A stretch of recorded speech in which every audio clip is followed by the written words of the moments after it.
This morning there is big news in a serial arsonist case out of Maryland, and believe me, this is going to be a precedent-setting decision in the state of Maryland. Let me explain. This was the morning that the Maryland Appellate Court heard oral arguments in the David Michael Crawford serial arson case. David Michael Crawford is the former Laurel, Maryland police chief that is accused of going on a serial arson spree, setting 12 fires across 6 Maryland counties. Now, because these fires occurred in multiple counties, they first tried him in Howard County. In Howard County, he's accused of setting 4 fires, targeting 3 different families, and he was found guilty and convicted. Today, the appeal had 2 bases. The first one is the one I'm going to talk about in this video.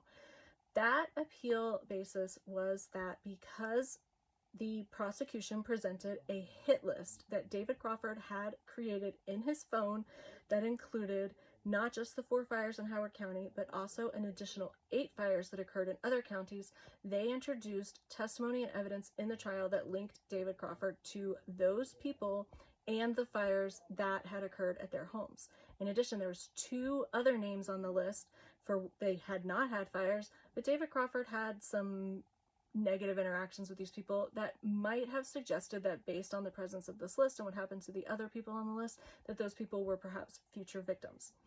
The defense is arguing that introducing so many other bad acts is prejudicial and outweighs the probative value of the information. However, the prosecution is arguing that David Crawford is the one that created the list. He is the one that tied himself to each of these incidents himself in his phone, and that this list goes to not just motive and identity, but also to common scheme.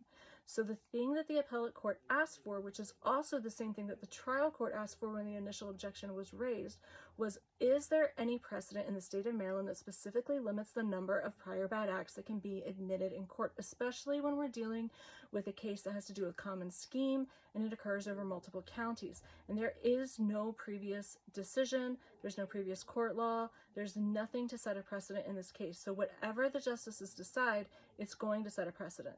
Now, in my opinion, this introducing all of this evidence of the other bad acts was necessary to explain the value of this list. Without explaining what happened to everyone on the list, there's no way to use the piece of evidence as the strong piece of evidence that it really was. While there was other evidence presented, I do think this is one of the strongest pieces of evidence, and so the judge's decision in this case is going to have a major impact on the law and legal precedent in Maryland, especially when it comes to serial cases. If you have not listened to the David Michael Crawford serial arson case, we covered it in a very deep dive 10-part series on Crime to Burn, so you can go listen to it, and I will be bringing you updates as they occur.